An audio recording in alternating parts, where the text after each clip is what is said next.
ఏదైతే బంకర్స్లో ఈ తిల్వాడ అనే గ్రామ ప్రజలు తలదాచుకోవడానికి ఒకరోజు అర్ధరాత్రి జరిగినటువంటి ఏదైతే బాంబుల మూతతో ఒకరోజు మాత్రమే ఇక్కడ తలదాచుకున్నారు. ఇది బంకరు. ఇందులో దాదాపు ఒక 15 మంది తలదాచుకున్నట్టు 15 ఒక 30 మంది తలదాచుకున్నారు.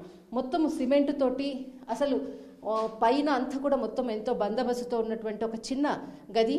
ఇందులో ఒకరోజు తలదాచుకున్నారు. తర్వాత ఇక్కడ ఈ గ్రామంలో తిల్వాడ అనే గ్రామంలో ఒక 4 మాత్రం ఉన్నారు. మొత్తం అంతా కూడా 100 కుటుంబాలు ఉండేటటువంటి గ్రామము మొత్తం ఖాళీ చేసి వెళ్ళిపోయింది.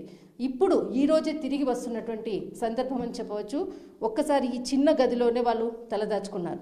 పాకిస్తాన్ ఇక్కడ నుంచి ఒక 500 మీటర్స్ ఉంటుంది. ఈ 500 మీటర్స్ మనకు సిల్కోట అన్నది ఏదైతే మనకి ఇండియా పాకిస్తాన్కి మధ్యలో ఉండేటటువంటి ఫెన్సింగ్కి మధ్యలోనే సిల్కోట ఉంటుంది.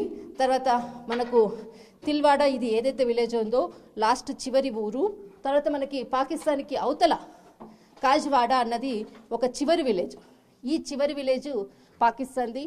ఎప్పుడు పాకిస్తాన్ ఎంత డ్రోన్లతోటి దాడులు చేసినా ఏది చేసినా ఈ ఊరి మీద పడుతూ ఉంటుంది.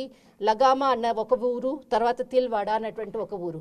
ఇలాంటి ఊర్లు మాత్రము ఎప్పుడు ఇండియా పాకిస్తాన్ మీద దాడులు చేసిన కాల్పులు చేసిన పాకిస్తాను తర్వాత ఇండియాకి 2 దేశాల మధ్యలో కాల్పు జరిపితే ఈ గ్రామాల మీద ఖచ్చితంగా ఆ ఎఫెక్ట్ అన్నది ఖచ్చితంగా ఉంటుంది.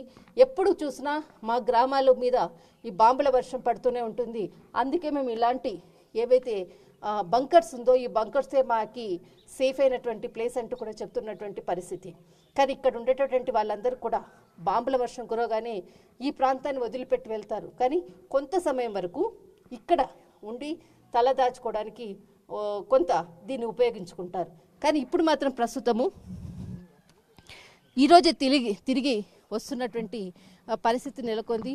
కానీ మొత్తం అంతా కూడా ఇక్కడ ఏదైతే ఇండియా పాకిస్తాన్ మధ్యలో ఏదైతే కాల్పుల వర్షం కురిచినప్పుడు మాత్రము ఇక్కడ ఉండే ప్రజలు మాత్రము వాళ్ళ జీవితాలు అల్లకల్లోలం. వాళ్లకు ధైర్యం చెప్పినటువంటి నాతుడు కూడా ఉండడు. మాకు ఎవరు ఆఫీసర్స్ కూడా రారు.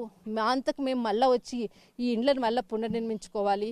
మాకు ఏది కూడా ప్రభుత్వం నుంచి సహాయం అందదు. కానీ కాల్పులకు జరిగినప్పుడు మాత్రము ఈ ప్రాంతాన్ని వదిలిపెట్టి వెళ్లాల్సి వస్తుంది అంటూ ఇక్కడ ప్రజలు వాపోతున్నారు. దిస్ ఇస్ కళా కెమెరామెన్ ధర్మతో తిల్వాడ.